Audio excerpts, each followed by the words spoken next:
This podcast is sponsored by nobody.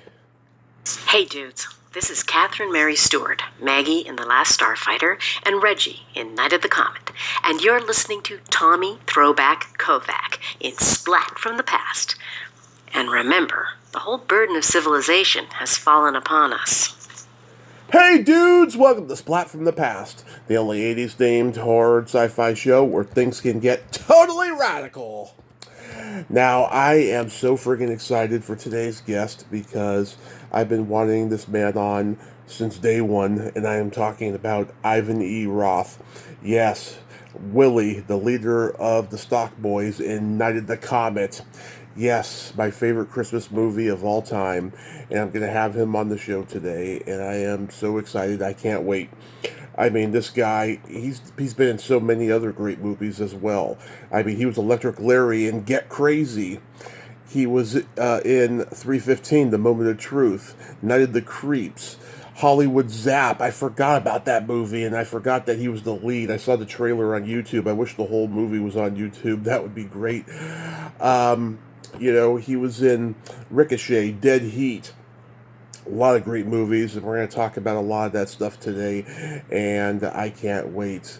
I'm so glad Catherine Mary Stewart could connect us. I love you, Kathy. Thank you so much. You've been a kind and loyal friend to me. Also, rest in peace, Denny Lane, the great guitarist who sang on the Moody Blues classic hit Go Now, and he played in Paul and Linda McCartney's Wings. His guitar work on Hell on Wheels is fucking fantastic.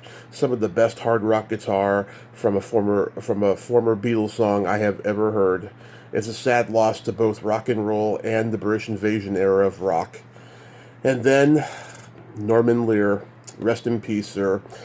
All in the Family, Sanford and Son, The Jeffersons, Fernwood Tonight, Good Times, need I say more? The man changed sitcoms forever with social commentary. A guy who seemed like he had been around forever, and guess what? He always will be. Rest in peace, Norman Lear. So yeah, here is my interview with Ivan E. Roth.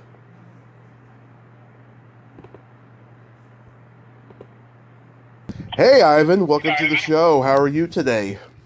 Hi, Tommy. I'm fine. How are you doing? I am just thrilled. I'm so glad that Kathy could connect us. Thank you so much for taking the time today. This is a tremendous honor. Okay, thank you. Absolutely. So, going back in time, what age did you start gravitate toward acting? Oh, geez. I think I started to read when I was very young. My mother, taught us kids how to read very young, and I can remember her picking me up and standing me on the kitchen table when I was about 3.5 to read from the newspaper to prove to my relatives that I was really reading and hadn't memorized. And I remember all the relatives being, highly excited by that and clapping and all that. And I thought, hey, this is all right. So by age 5 or 6, I was in, the little class plays that they would put on in elementary school and so on. And by the age of 10, my mom asked me if I wanted to go to acting school because I was doing impressions and skits. And in 5th grade, I was writing skits and touring them around our elementary school.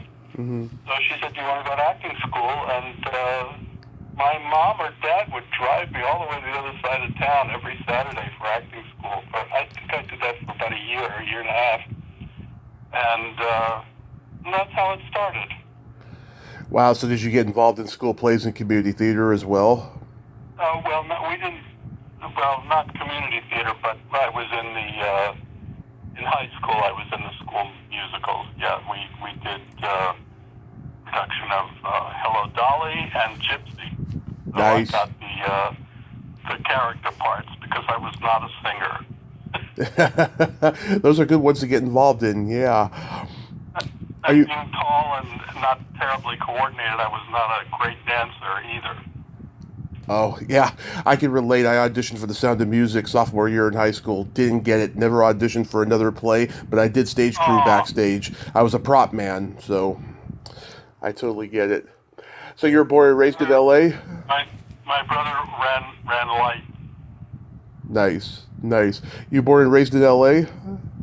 No, I grew up in Philadelphia, Oh, okay. in Philly, PA, and I moved to Los Angeles at 19. I had been here a number of times because my mother's family started to migrate to the West in the mid-'60s, looking for opportunity and to escape the horrible winters.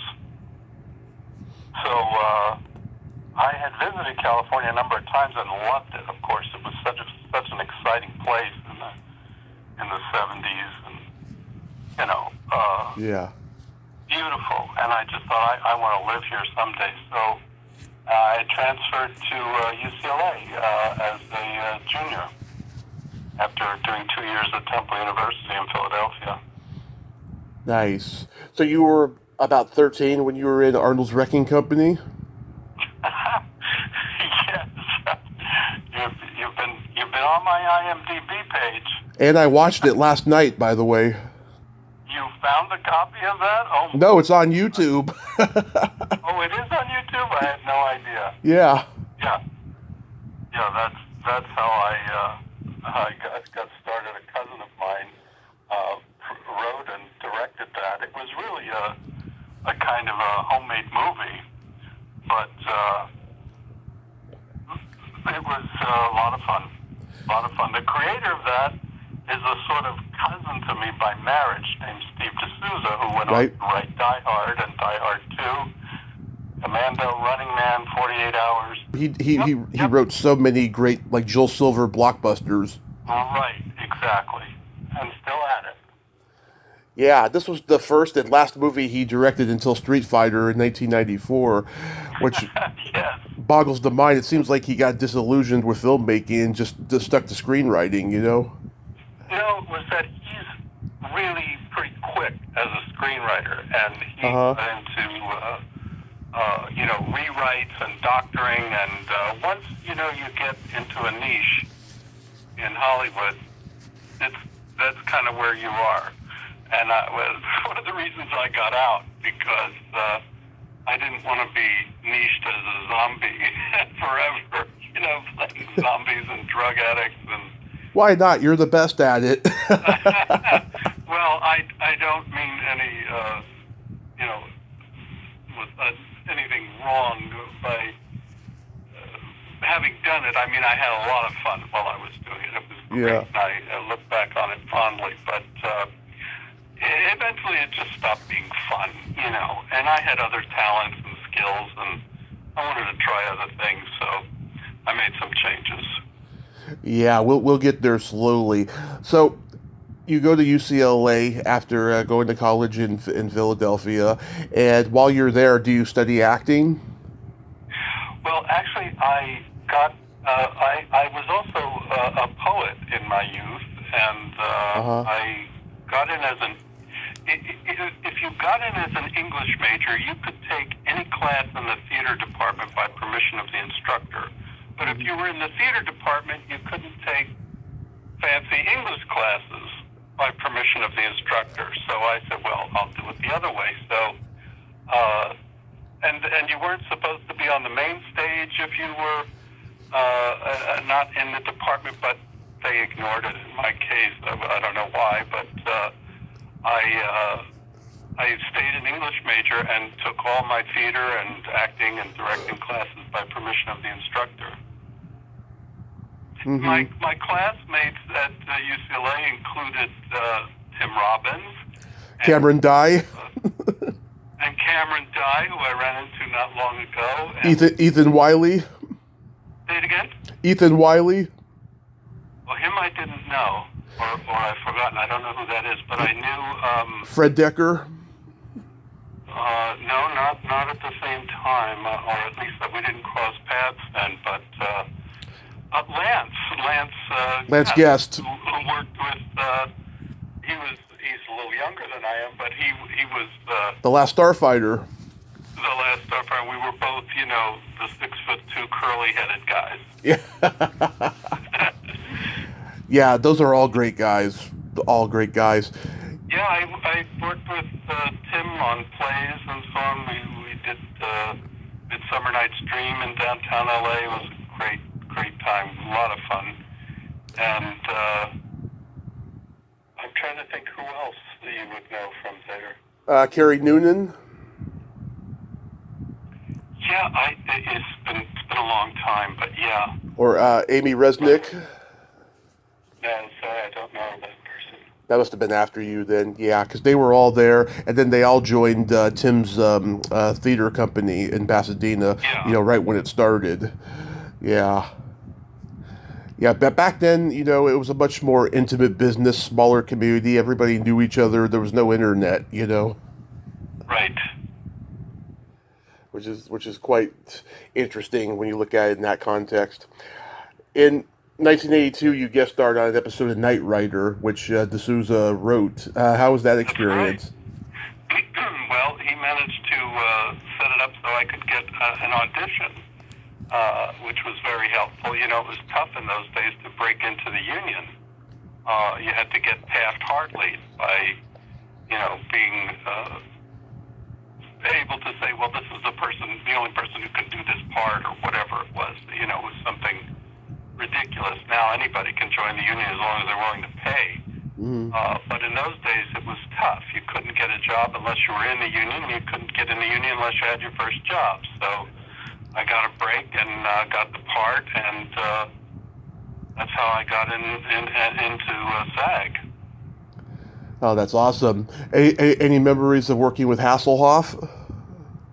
Actually, I never shot with him. I worked with the crooks on that. One of them was, the guy who was one of the Daryls on Newhart. Are you looking at the credits there? Oh, yeah. What was his William Sanderson. Him. I worked with William Sanderson. He was one of the crooks. There was the episode where they had two cars, the evil car and the good car. Hit and Cat, I think it was, something like that. And the legendary Peter Cullen was the voice of Carr. Yes. But I had no scenes with Hasselhoff. I saw him. I think I saw him on the set, but we didn't have any scenes together. Uh-huh. Then you do Robot Monster Special Edition, and that's so funny because I interviewed the little boy in Robot Monster this past Halloween season, Greg Moffat. Oh my goodness, that's so long ago that I just hardly have any memory of that at all. I remember what I wore, that's about it. Yeah, I remember it too. Yeah, Chuck Sereno wrote this. I've had him on. He's an interesting guy.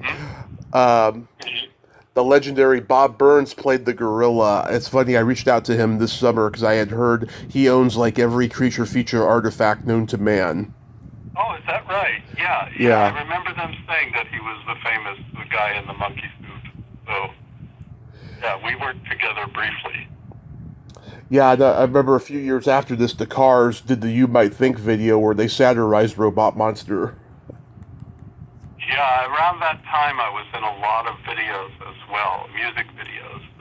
Oh, which ones? I played a creature in Diana Ross's Eaten Alive. I wore a blonde wig and a skin-tight purple outfit in David Lee Roth's Just a Gigolo. I was the heavy metal bass player in that. Yeah, I gotta see that. I mean, I've seen it a million times, but I didn't realize that was you. Yeah, that's one of the biggest videos of all time, too. I mean, that was a huge hit. And oh, yeah. that was cast by my late friend Janet Cunningham, who did also the extras for Night of the Comet. But she did a lot of casting of music videos because that's how it started. They'd say, get me half a dozen punks. And she ran a nightclub called Cash. Mm-hmm.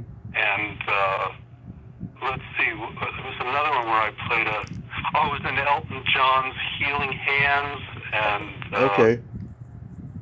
Geez, a bunch of them. I was in Raspberry Beret for a second, I think. In Prince's video? Yeah. Geez, so many back in the day. That's so cool. That's all I can think of off the top of my head. Well, I'm going to go back and watch all those videos again to find you. Yeah, okay. Yeah, because they weren't mentioned on your IMDb, and sometimes the music videos are mentioned in like the other work section, you know. How do you get cast as Electric Larry and Get Crazy? Well, that's a wild story. At that time, I was 6'2" and weighed about 130 pounds. So I was super skinny, and I went to an audition. Or no, we were cast as extras. I think they sent us as extras. I think it was Janet who sent us as extras. And I had a pair of green and black checkerboard Fiorucci pants. Uh-huh. And, with my stupid skinny legs, and my hair was kind of crazy. And the costumer, Rosanna Norton, who is best known for Tron, she did the costumes for the first Tron, I should say. She spotted me in a line of extras, and she said, "Can you come with me?" And I said, "Of course." She was the costume director. I said, "Of course." And she took me into the director, Alan Arkush. Yeah. He said, "How about this guy for Electric Larry?" And I said, "Okay." He said, "Okay, great." And that's how it happened. It's the old story. You get pulled out of a line, and somebody says, "What about this guy?" So that's how I got cast in that. And it was a crushing blow. They accidentally left my name off the credits. Yeah. So it wasn't until many years later that it was added to IMDb. But I didn't make a fuss about it because in those days you don't want to make any waves, and Yeah. But it was so sad. But of course, it's no big deal now in retrospect. But I had no lines. It was all visual gag. That he would show up with the robot eyes. I had like laser beam eyes and Yeah. speak. It was like a kind of a Darth Vader thing. You couldn't even see it was me. I mean, I've talked to 10 people from the movie: Miles Chapin, Stacey Nelkin, Barry Diamond, Linnea Quigley, Susan Justin, goes on and on. But like, oh my God, everybody was in that movie. Everybody, yeah. Malcolm McDowell, Reggie Wanker, his name was. Ed Begley Jr. was in that. Ed Begley, yep. And Sherry Foose. Yep. Remember, because she was in a lot of videos and bands at that time, and we all were under sort of Janet's umbrella. Janet was the one who knew everybody from her nightclub and performance space, an art gallery. I mean, she called it Contemporary Artist Space of Hollywood is what it stood for, which eventually became the casting business. And then she went on to a regular gig as the casting extras for the Wonder Years. That was a long-time gig for her. Yeah, there's this very funny stand-up comedian who was in the movie, but she was cut out. Susan Sager. She's the dominatrix in Eating Raoul, and she dated Robert Beltran, from Night of the Comet at that time. And whenever I bring up Get Crazy, she gets so mad because she really wanted to be seen in that movie because she loved how it turned out. She loved the premise and everything, and it's like one of her bitter pills, Oh, that's a shame. I didn't know her, but we were all connected that way and worked together on a lot of different videos and so on in that period of time. That goes way. But wait, that was 82, 83? 83 is when it came out. Yeah, so we filmed that in 82, and we filmed it in the broken down shell of the Wiltern Theater at Wilshire and Western in L.A., an Art Deco masterpiece that they later, is very hard to do in L.A., they saved the building and restored it. But when we shot in it, it was a wreck. The ceiling was falling in, and it was just so tragic. But luckily, that building was saved, and it's beautiful. Yeah, that's good. Yeah, I love it when you first appear in the ladies' dressing room and Laurie Eastlake's like, "Are you married?" I don't remember any of this. I mean, I don't think I've seen it since then. That's how long it's been. It's one of those movies that it just doesn't turn up very often. Is that on YouTube as well? Yeah, I think so, and it's also on Blu-ray. I know that. Let's see, there was a girl also, Laurie Eastside was in that. Yeah, she's the lead singer of the girl band, and Susan Justin Right. was the keyboard player, and she's been on the show. She's great because her husband Alan Holzman, directed movies for Corman in those days. Well, she was a very sweet person. I always liked her. Yeah. It's just coming back. Who else was around at that time? But she was in some band at that time. I can't remember the name of it. But Well, Susan, she had her own band, the Susan Justin Band, and I think she was in another band as well. I can't remember, but it's just it was a world of camaraderie back in those days. yeah, we went to where did we go? We went to a film festival in Montreal. We were in another film together. I don't remember which, but I remember traveling with her and Janet and other people. Yeah. Did they let you keep the pimp hat? The what? The pimp hat that you wore? No, I did not. No. That was cool. That was a really cool hat. That was Rosanna. She designed all that stuff. She's a real big talent. Do you remember guest starring on Legmen? It was a short-lived series.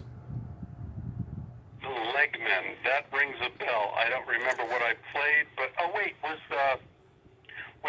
what's that name? The name of the lead actor in it? John Terlesky. No, the other one. Bruce Greenwood. No, I'm thinking of something else. Yeah, these two guys, they were college football players who solved crimes. What was my character in that? Do you know? Let's see, you played a driver, so you could have been like, a chauffeur, maybe a cab driver, who knows? Now I know what that is. Uh-huh. I don't remember much about that. They just wanted some punk rock looking guy to be a driver. I don't even think I had any lines. If I had a line, it was something like, "Yeah, hop in," or something like that. But I'm on the set of that movie. It was shot, I think, on the Universal backlot. Yeah.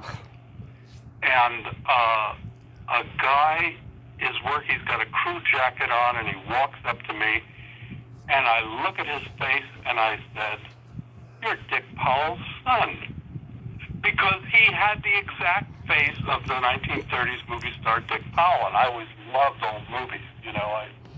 I'm obsessed with old movies, especially from the 30s. And he was so thrilled that I recognized him and that I knew the work of his father. He was my best buddy for the whole shoot. We talked about old films, and his mother was June Allison. Oh, yeah. So that was a memorable shoot because of that.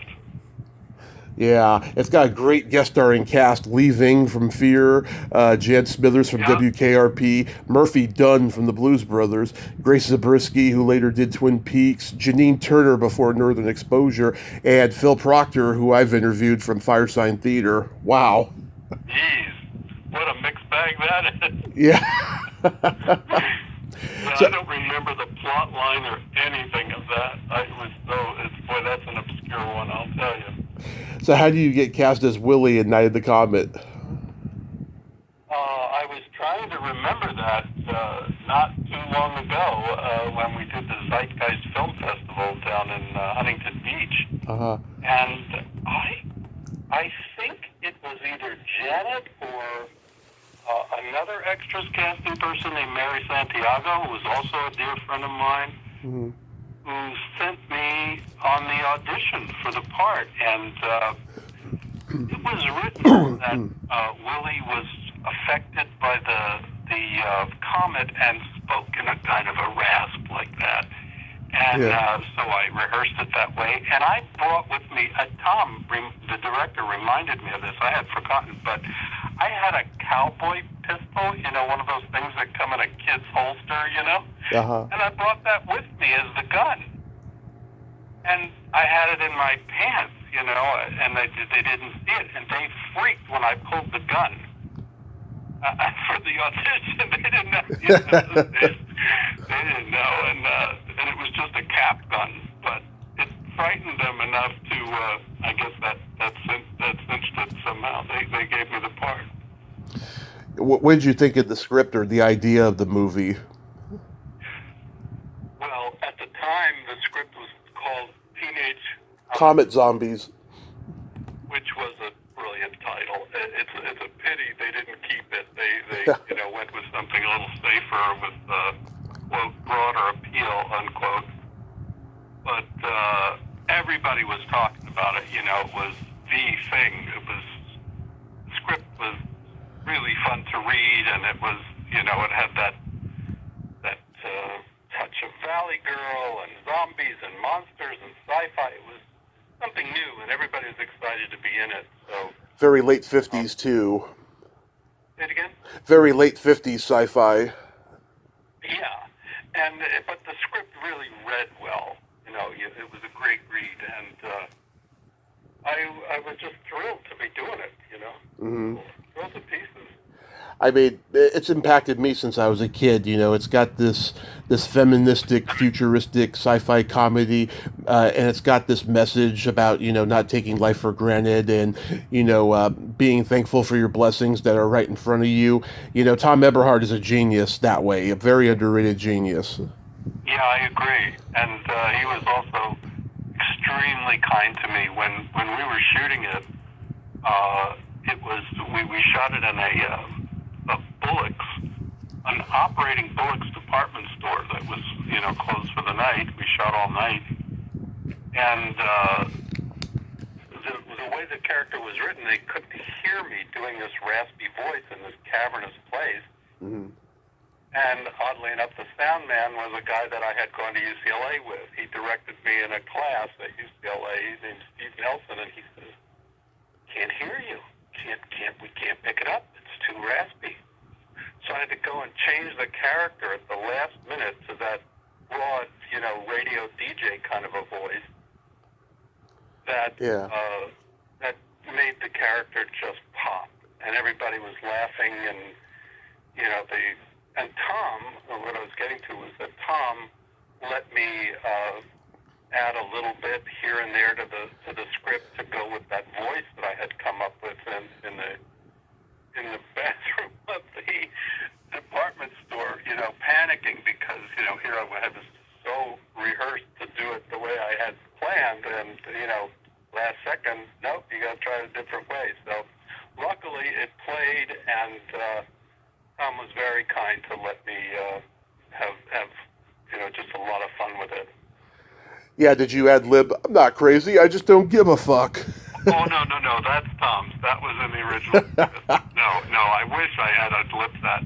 No, I think it was just little things like Bachelorette and that sort of stuff. But no, that line was Tom's. It's flawlessly delivered, and I also love, but we don't get shit for it. It makes me laugh every time.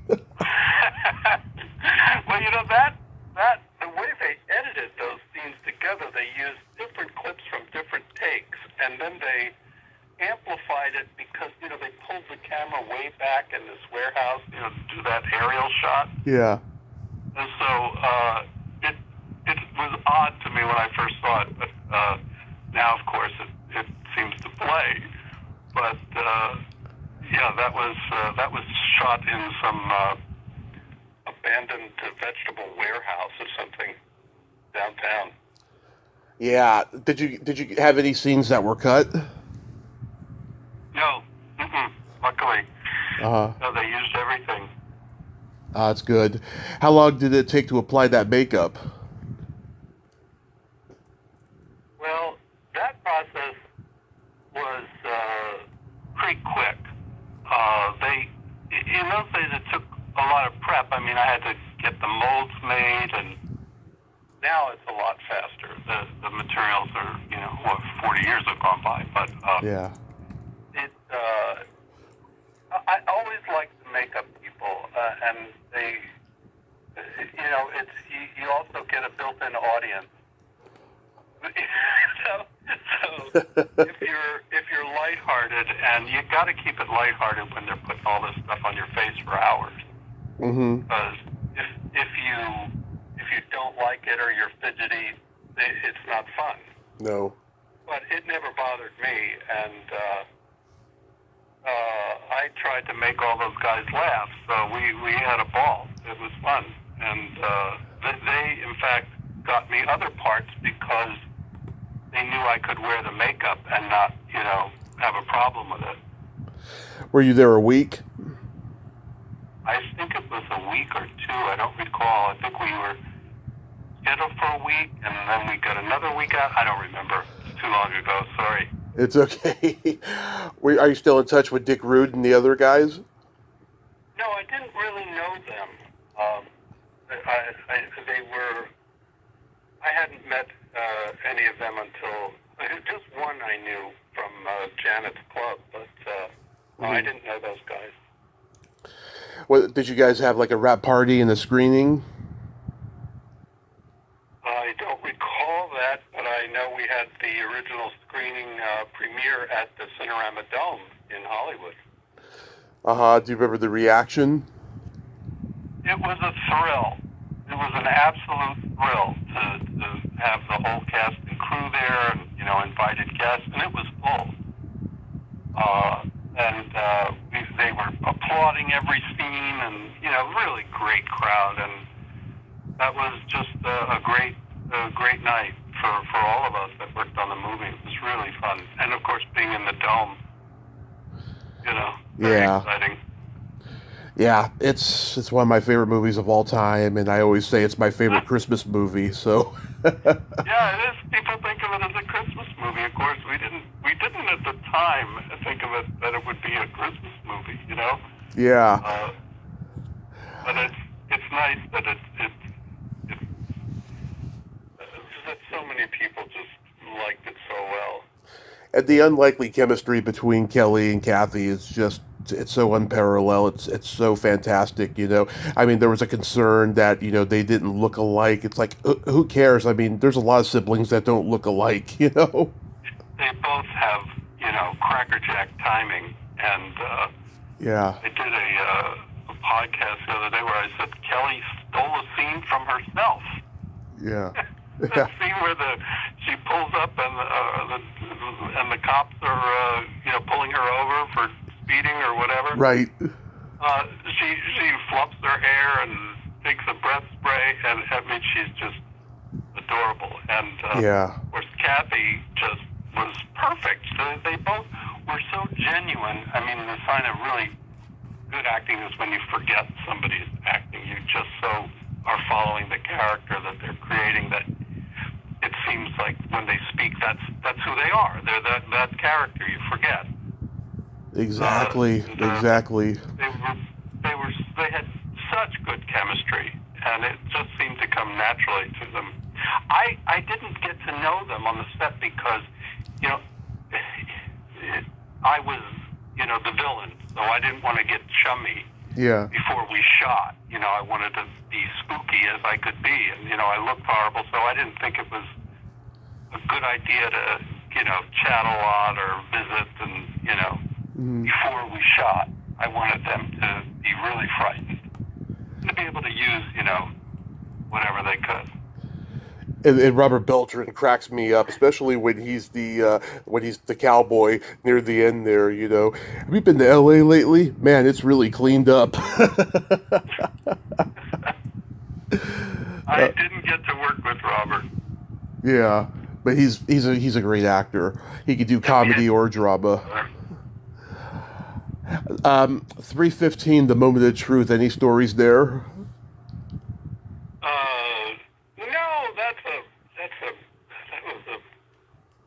That was a one-day shoot somewhere out in Duarte or something. I don't remember where it was, but oddly enough, about 35 years after that was filmed, I was invited to a dinner, and this woman had worked on a million films, and she said, "Oh, we have to have worked together at some point." And it turned out we worked on that film together. So that's the only memory I have, really, of 315. I don't even remember what it was about. I don't know, was it a bomb scare or something? I don't know. Yeah, it's kind of a class of 1984 ripoff, teachers versus students type of a movie. Yeah, I don't even know if I've ever seen it. Yeah, Deborah Foreman from Valley Girl is in it, and a couple other people who later got successful, like Adam Baldwin is in it. He had done DC Cab around that time, and Bradford Bancroft is in it. Yeah, Wayne Crawford, who was one of the producers on Night of the Comet's in it, and Laurie Eastside. Yeah. Oh, right, Laurie was in that too. Yeah. And John Acorn, who I've interviewed, he was a scientist in Night of the Comet. Oh, yeah, okay. Yeah. Now, I've talked to a few people from Night of the Creeps, Jill Whitlow and Steve Marshall, great people. Was that fun to do? Night of the Creeps was great. Well, that's the one where it's, your dates are here, bad news, they're dead. Yes. One? Yes. Yeah. What was the tagline exactly? You probably know. I should look it up. I don't know. They're dead. Sorry, they're dead. It was on the poster. I forget. But that was a very heavy makeup, and I had to be in it for a very long time. And I told them that I looked like the dead Katharine Hepburn as that zombie. And so I was doing the voice of Katharine Hepburn through the makeup. Oh dear, here we are. Yeah. And it was so crazy to hear that voice from the zombie, but we had a lot of laughs, and that was a long all-night shoot. I think we did a couple of nights on that. I don't recall, but I remember it was a lot of laughs because you're running around in zombie clothes with people in police uniforms. Yeah. Well, you were right. It's the good news is your dates are here. The bad news is they're dead. That's the tagline. There you go. And that good news, bad news line became a sort of a template for other lines like that. Yeah. Then you got to play the lead in Hollywood Zap. Now, I remember that movie from USA Up All Night when I was like 9 or 10, and I haven't seen it since. You're the one who saw it. Yeah. I was wondering who that was. That was a crazy film, and that was another thing Janet got me into. It was a kid from Canada named David Cohen who had the oddest sense of humor. He was a real nut, and he wanted to do this movie about this nerd. Mm-hmm. And I could do accents, and he was supposed to be from Mississippi, so I went in and read for the part, and they gave it to me on the spot. It was really unusual, but yeah, they cast me on the spot. So, but it was, we thought it was going to be a kind of a John Waters type thing. It was so offbeat and so kooky. Yeah. And Ben Frank was in that. Chuck Mitchell, who played Porky in the Porky's movies. Yes.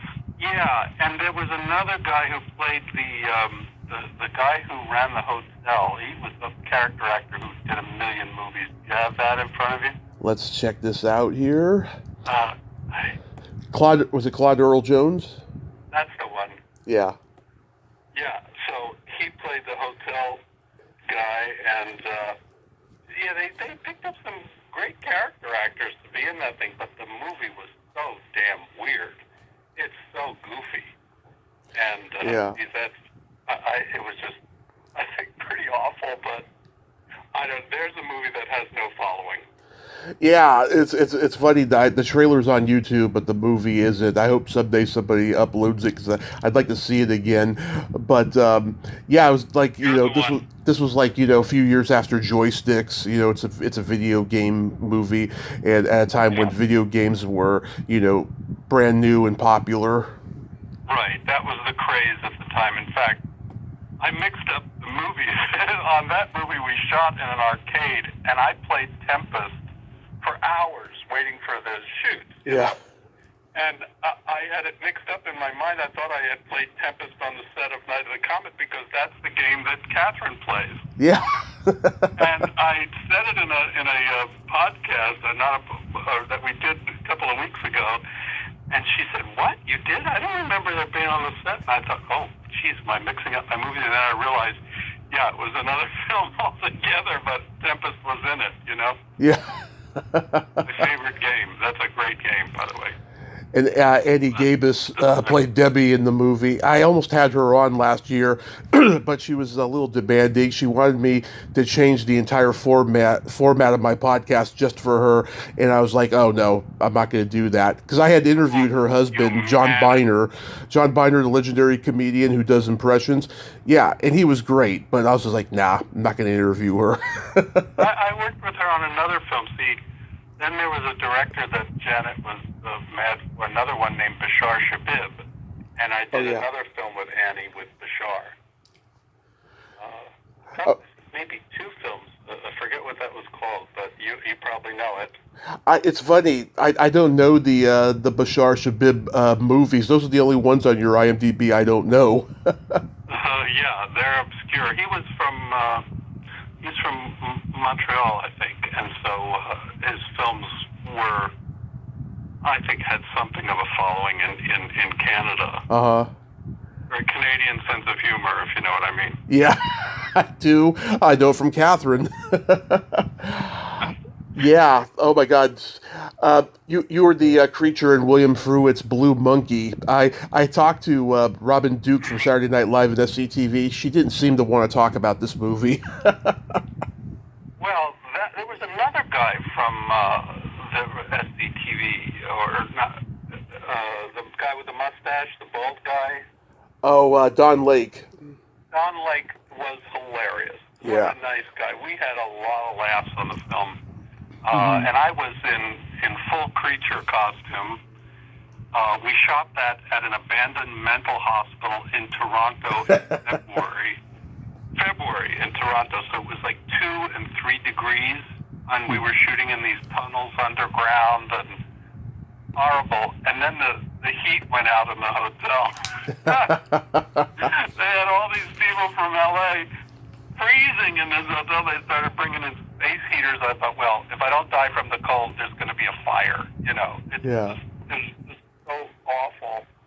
But the saving grace was Dawn and Robin were so much fun to work with. And even though we were in this dreadful tunnel most of the time, or this freezing cold hospital, we just had a great time. It was a lot of fun.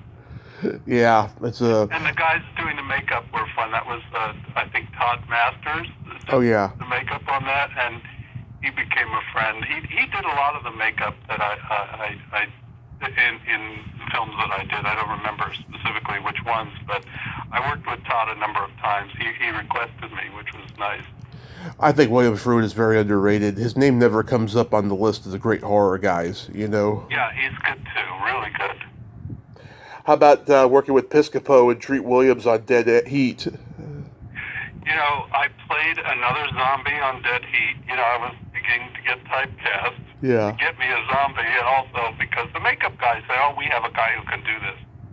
And there was a scene where I was to chase Treat Williams into a back of an ambulance, and he was supposed to be lying down in the ambulance and then push me out with his foot. And the stuntmen didn't want me to do it, but you know, they would have had to wait for somebody else to get into zombie makeup, and they hadn't prepared for that.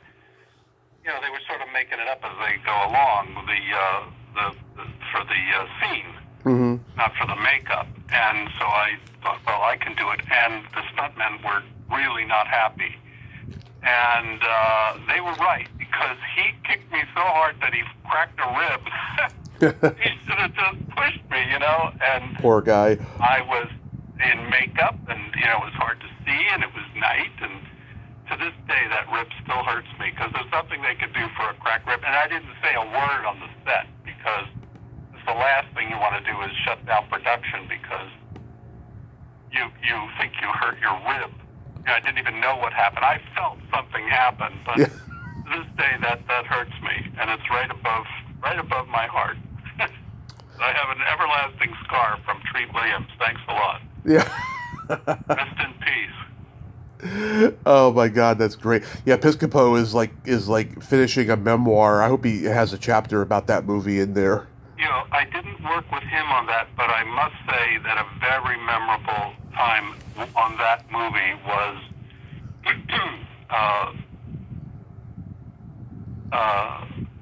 Key Luke. Key Luke. Asian actor. Yep. Who had been in the Charlie Chan movies. And Gremlins. That I used to stay up and watch on the late movies when I was a kid. He played number one son. Right. And he was in his 80s. I think he was 82 or 84 when we shot that. Right. And I sat with him while we waited between scenes. Me and my zombie makeup talking to Key Luke about the 1930s. And he was so thrilled that somebody my age knew his work and, the 30s movies. And we did crosswords together. So I got to say, that was...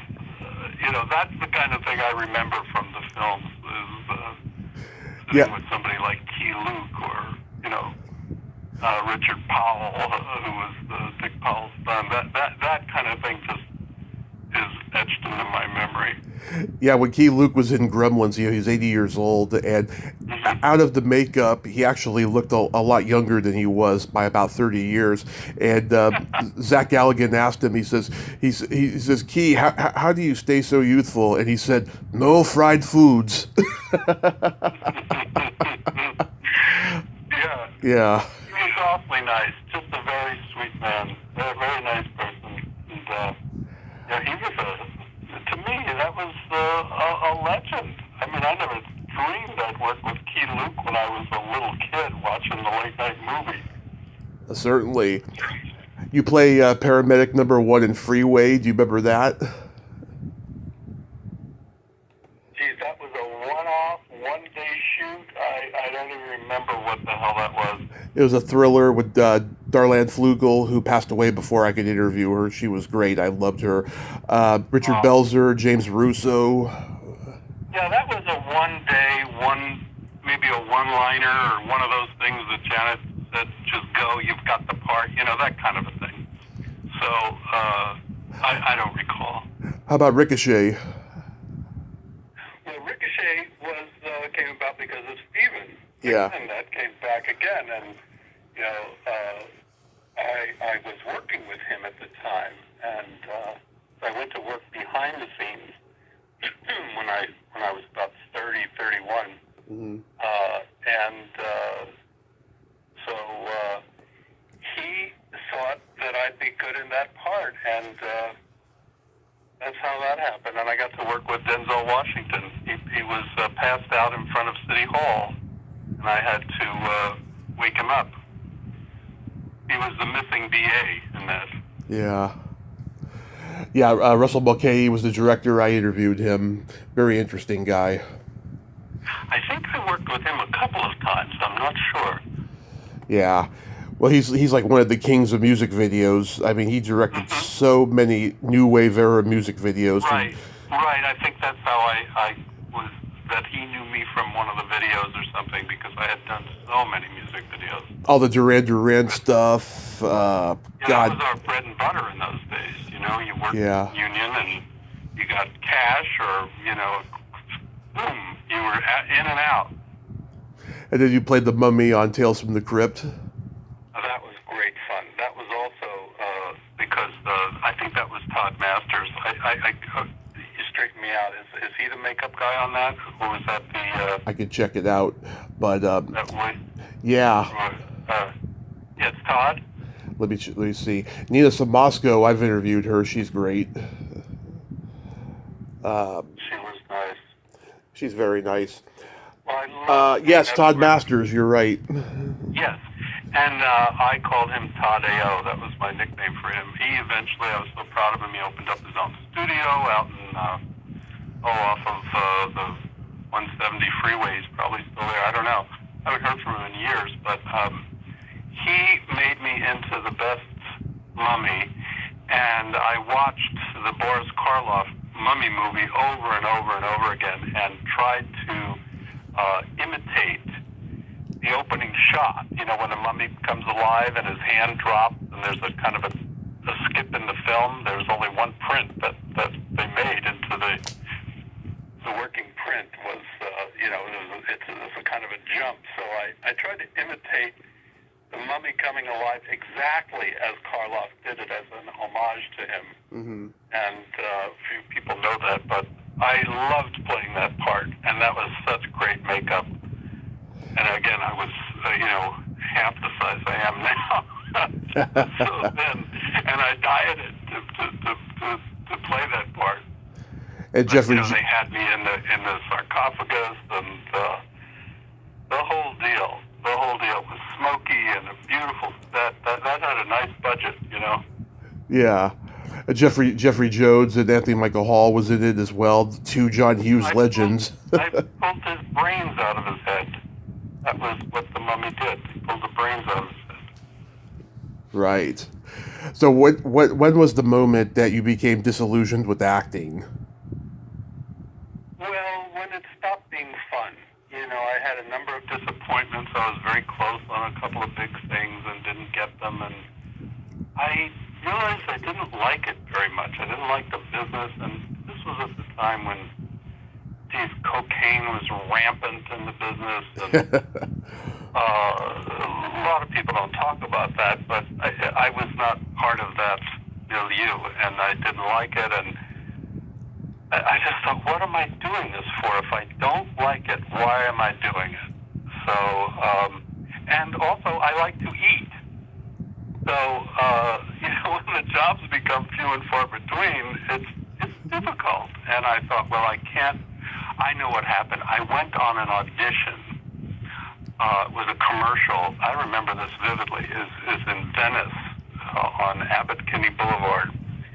Funny the things you recall. And it was a Pepsi commercial. It was a big deal. And you walk in, and I'm not exaggerating, there's like 30 guys that look something like me. Yeah. And they bring you in, and they say, all right, pretend you're blowing a bubble. Like bubble gum, pretend you're blowing a bubble. Okay, thank you. Next. And I thought, I cannot turn 40 and be doing this. I just can't. I was 30 at the time. And so that's when I decided to go to work full-time behind the camera. It was just, that was the moment. Wow. I think you could have been great as the zombie in Hocus Pocus.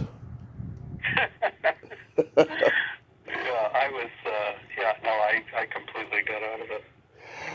Yeah, so what do you got going on these days? Well, I went to work behind the camera, and I worked for the children's author Maurice Sendak for a couple of years as his assistant in Connecticut. And then I came back to LA, and I worked with AFI. No, but I worked with AFI before. I worked for AFI about a year. Mm-hmm. And then I worked for Sendak, and then I worked for the billionaire Linda Resnick as her assistant. She's Palm Wonderful and pomegranates and pomegranate juice she invented while I was working for her. And then I took some time off, and then I was, editing a lot, text editing, because I was an English major after all, and I was sending corrections to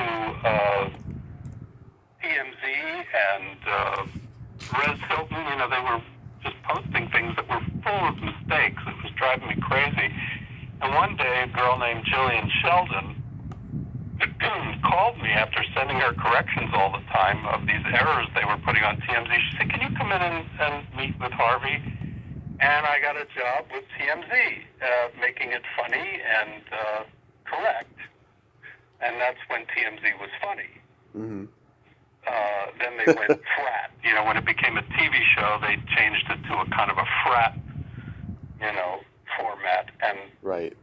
I did didn't feel that was my milieu, so I turned in my resignation, and the guy who was running that, who was the top banana of the tech side, Bob Moeller, who was in Rudy. He got out of the business and he worked in tech. Bob Moeller said, well, come work at Telepictures. So I went to work for Telepictures on Extra and then on Ellen. And I worked on Ellen from season 5 until season 20, season 19, I think. So I spent 14 years working on Ellen. I edited, the entire website and everything she said nearly everything she said on social media to make sure it was correct and readable and humorous and so on, and came up with titles and that sort of thing. But my English skills came in really handy there, and in the last years of it I was able to work from home, which was wonderful, and then I retired. So now I'm retired, and I am writing and still doing some freelance editing. I write jokes and speeches, and I make TikTok videos. Like a lot of people do. I love the TikTok, and you can find me as ChexyD, ChexyD on TikTok. I make videos of my hummingbird sanctuary, which is on my balcony here in beautiful Sherman Oaks. Nice. Are you going to write a memoir? Yes. I'm in the process of it. It's I can't give it away the title yet. Of course. I don't want to give it away. There's no protection on titles. Of course. Yeah, I would like to write. I've had so many interesting experiences in these 40 years that I think it would be a funny book. I think so too. I don't know if you know Don McLeod, but he played a lot of monkeys in 80s movies like Trading Places. He's the horny gorilla. And he wrote a memoir about how he played a monkey in so many 80s movies, and on the cover it's him as the horny gorilla in Trading Places. For some reason I could think of you, because you made a career of playing zombies, like one of your zombie pictures on the cover of the book. Well, I've worked in the periphery of show business, to have had all of these experiences, especially with the highs of TMZ and Ellen, and having had a career before that. I mean, when people found out I was in Night of the Comet, that was you. Yeah, I got that a lot, but luckily it was a long time before that. But it's hard for people to kind of accept that you change. You have to adapt to change. If you're not grooving on something, it's always good to change. Absolutely. I truly agree. Are you going to do any Night of the Comet reunions with Kathy and Kelly next year? Well, we just 2 summers ago. We did our first appearance together, which was at the Zeitgeist that I mentioned, and we did another one in Chicago at I wish I could remember the name of the show, something weekend. There's so many of them. Yeah, I'm sorry, forgive me, but I can't recall the name of that. But we all 3 of us were there, and we did panels, and it was so much fun. I mean, those things are not hard to take. People come up to you and say the nicest things, and they hand you cash for your autograph and a picture. Right. What's not to like? It's a lot of fun. But COVID kind of got in the way of those shows. Yep. And in fact, we all got COVID, I think, at that show in Chicago about 2 years ago. Ooh. So I'm not real anxious to do them now. Mm-hmm. Hopefully COVID goes away. Hopefully.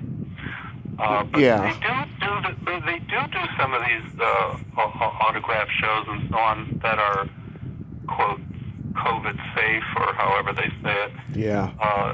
They keep their distance and they have plexiglass and so on. It's sort of odd. Or you're not allowed to touch the actor. Yeah. And I think, well, the whole thing is they want to shake your hand and the fans want to meet you and be close to you, I just did my first plexiglass con with meeting Elvira recently. It was not a pleasant experience, I'll tell you. Yeah, see, it's odd, isn't it? It just puts a barrier between you in some way, and literally and figuratively. But I think hopefully we'll get back to normal or a new normal of some kind. I haven't heard any plans for the 40th. It'd be nice if there were some events. I'd certainly be happy to go to them because it is great fun, and it's so nice when people come up and share their memories and tell you how much you scared the hell out of them when they were little. Yeah. It's fun. It's a fun thing to do. I think there will be some 40ths next year because that movie is so loved by a lot of people, myself included. And, if you get invited to one, in California, I will be there. Oh, I'll look forward to meeting you there. That'll be spectacular. Ivan, thank you once again for coming on today, and I'm glad that Kathy could connect us. I hope you have a Merry Christmas, a Happy New Year, and be safe out there. Well, thanks, Tommy. This was fun. Thanks a lot, and all the best to you. My pleasure, sir. Okay. Okay. Bye-bye. Bye-bye. Well, there you have it. Ivan E. Roth. Ain't he a cool dude? Oh, what a nice guy. Hilarious. Kathy was right when she told me he was hilarious. Great storyteller. I really enjoyed talking to him today. Thank you once again, Kathy. I hope you and Kelly and everybody else that's left from the movie listens to this and you guys will enjoy it. Well, until next time, this is Tommy Throwback Kovac saying there's no shame in living in the past because the present sucks. Later, dudes.